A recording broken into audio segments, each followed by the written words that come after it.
Welcome guys, in today's video it's gonna be all about this Arakaali Spider Guardian build that I created, capable of doing all the content into the game, currently at 30 million DPS, with amazing survivability, clear speed and boss DPS. This is my most successful build through all the seasons that I did so far, and unfortunately the most expensive one. Now what we're gonna see further into the video, I'm gonna demonstrate the power of this build through some different type of content. I'm gonna choose some mechanics that are not very comfortable to deal with.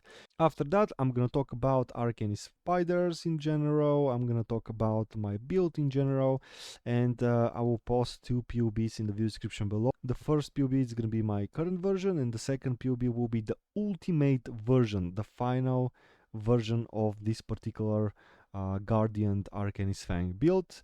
What it's the peak. Alright, I think it's time to demonstrate the power of this build. We are going to use my Atlas tree for farming maps. Then to demonstrate it, I'm going to do something crazy. Rare monsters has chance to be possessed by 3 torment spirits. 2k wisps will be spread across everything. Then every single rare monster that is gonna die will spread their modifiers to another rare monster. Then every single rare monster will have +2 additional modifiers. And we're doing this on 8 modded corrupted 40% delirium tier 16 map on the Jungle Valley. Enjoy.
I don't know what is this, but it's so fast. Whoa. Oh my god, okay, I think I died. Holy shit, Soul Eater. Damn.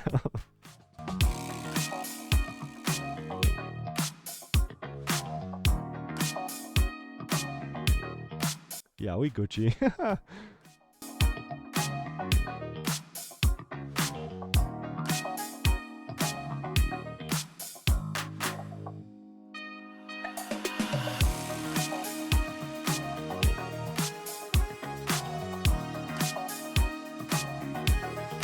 Okay, the lag.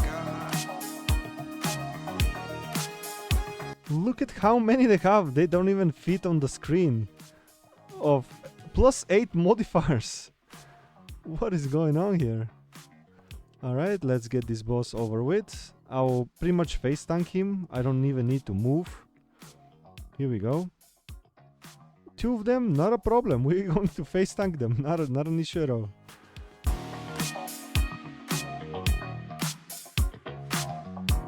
Okay, let's find a rare. This one in particular have +8 mods. Damn.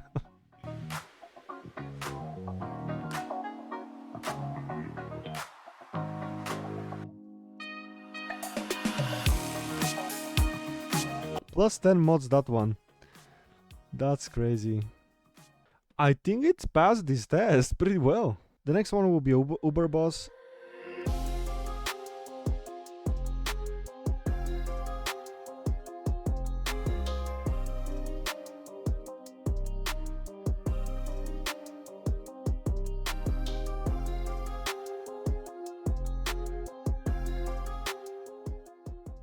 Alright, I think it took 30 seconds or something like that, which is pretty acceptable for my standards. Alrighty, after this montage, I think it's time for us to talk about arcane spiders in general. Basically, these spiders are immune from damage. They are kind of slappy with movement speed and attack speed, that's why you have to invest into this. They are converting all of their physical damage into chaos damage, so that's great. They never miss, so you don't need to care about their accuracy rating, and they always poison because every single one of the spiders it's hitting with Viper Strike. Now from the tooltip of Viper Strike, we can see that it's make a poison with duration of 4 seconds, which give us plenty of room to add a lot of poisons to wrap up the damage. So how do we scale the damage of the spiders? The first thing is the gems, of course. Every single gem that you're gonna soak into this dagger will directly affect arcane spiders. The second thingy is the square. The square is a unique shield that basically all the socketed gems affects the weapon that you're going to equip. So in our case, they affecting the dagger. Previous season's square was very expensive, now it's just 1.4 divines. And of course, the number of the spiders by default it's 20. However, I'm using a very special unique helmet that doubles this amount and makes them 40. Let's start with the passive tree, right? How do I scale the damage? Now, very important component for this build is the clusters. I have 3 clusters that currently cost 22 divines. Now, mainly, I want them to be 12 passives, so we can add as much as possible points. And as you can see, every single point gives us a good amount of attack speed for the minions and good amount of minion damage. And then attributes for the character itself. So this is either defensive and offensive, which is completely perfect. The second component is the Bissell Jewelers, which is giving me flat chaos and physical damage, and this scales the DPS a lot.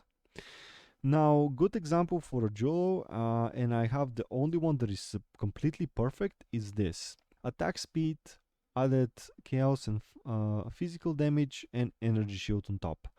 This gives us a lot of damage and energy shield for survivability, which is basically perfect. And then you also want one of them to have effect as minions have chance to blind enemies with attack. Now, basically this is the ways to scale the DPS. They needs to have a lot of flat damage, then you want to increase it a lot with a cluster, and then to multiply it by a lot of attack speed, because attack speed is extremely important for this build. You want to have as much as possible, so they stack up as much as possible poisons to ramp up the DPS. Now, this build particularly is Guardian. Does it need to be Guardian? No, but I just wanted to test it. I wanted to see if I can make functional build to do all the content as a Guardian, as an Arcane Fighter, and it worked. Particularly best options are Occultist and Necromancer. They are winning by a lot, but I wanted to do Guardian, so I did Guardian. The main point here is the increased reservation efficiency of skills, which is pretty much give us a lot of room for auras and a lot of survivability and damage. So for example, the character uses Determination for the armor, Purity of Elements to make us immune from all the nasty effects. Then we have Malevolence for damage over time multiplier for the poisons for the minions, which is perfect.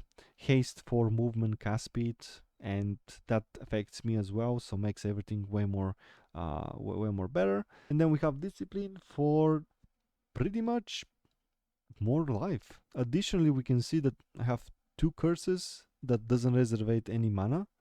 One of them is Despair to reduce the chaos resistances of the enemies, and the second one is Temporal Chain to make them slow. And slow enemy, it's less of a threat, especially when I've been investing further into slowing them with, main support, which pretty much reduced their movement speed by 30%, maybe even more, maybe around 40%. And then from the curses, I'm also making everything hindered around me, which is another 50% reduced movement speed. So everything is slowed with their action speed and their movement speed. This makes mapping so much more comfortable. Now, unfortunately, Mage Blood is very important for this build. Can it function without it? Obviously, yes, but will be that convenient? Obviously, no. 200 divines, but it's definitely worth it. Let me demonstrate you. I have 42k armor. Without one of the flasks, we're dropping to 15k. Additionally, it's providing us with movement speed. As you can see, I'm pretty fast. Without it, the things doesn't go that well, right? So movement speed, it's pretty important. This is actually the amulet that makes all the curses, has no reservation, cast as auras. Pretty cheap, 140 chaos orbs, something like that, maybe 200 chaos orbs. Nothing too crazy. Now, I'm not gonna go into much details because, for example, if you're asking yourself what is your gems recommendation, you can always just check the POB and check for yourself. Plus, depends of what progress you have. You might have different gems. I mean, some of the gems here I didn't even have them before when I just started. For example, main support was not here. I was having this particular setup and I was not very happy with it because when you have greater multi-strike support gem, when it hits 3 times fast, the minions just stays in one place and hitting the air because the enemy is too fast. So I wanted to make sure that they're slow so that every single one of the hits of the spiders will perform in a hit, not just hitting the air. So main support for clearing, it's for me mandatory, absolutely. Other important component could be this particular mode. 11% of the physical damage from hits taken as chaos damage. This is Ether World um, effect, and this pretty much cuts 11% of the physical damage that I'm taking because I'm immune from chaos damage, so that's pretty decent. Furthermore, I've been experimenting with the ascendancies and I end up to choose chaos. This is because of price of Kamasa. So price of Kamasa will provide us with increased effect of the auras from the Vow skill. So this gives us so much more attack speed and movement speed from the Vow haste. And on top of it, will increase the duration. So I'll have this incredible buff for longer. More interesting notables, and I think it's this one particular recover 5% energy shield over 1 second whenever I take physical damage. 5% of 10,000, it's 500. So with all this armor that I have, I'm soaking up the small damages, which will gives me more energy shield that I'm taking damage basically.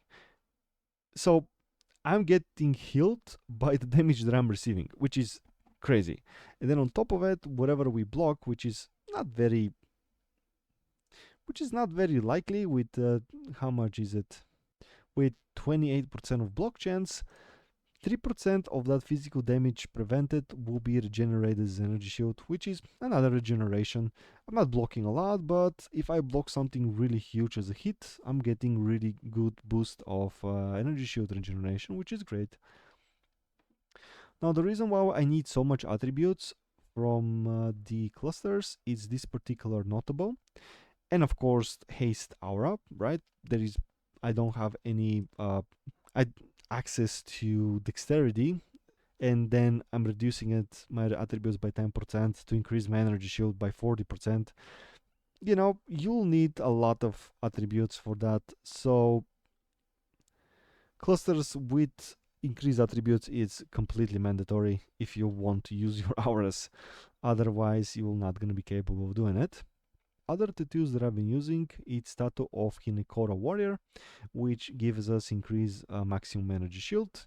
There are multiple of them, and currently every single one of them gives me 100 energy shield, which is amazing in my opinion. And then reservation, extra curse. I don't think I need to explain most of those things here. They're pretty self-explanatory. So the next very important component is this abyssal jewel. So based on the numbers of abyssal jewels you have, your minions will receive damage over time multiplier. I have around 7, so we are capping the 30%. Perfect. And from the Watcher's Eye, I think the two most important components is armor, while affected by termination, and maximum elemental resistances affected by purity of elements. The third one should be facing, while affected by haste, or just simply take additional physical damage reduction affected by determination, whatever you feel more comfortable with. Wicked Ward, it's very important for this build because there will be a lot of mechanics that will do periodic damage or some ground effects or whatever. So I don't want nothing to stop the recharging process of the energy shield. And this is very, very incredible. Without this, the gameplay will be not that satisfying. And I think there is nothing else important here. Of course, if something comes in mind, guys, you can always use the comment section below and I'll be more than happy to answer any question. Alrighty, guys, we're at the end of the video. This is everything that has been happened with this build so far. And thank you so much for watching. And most importantly, take care.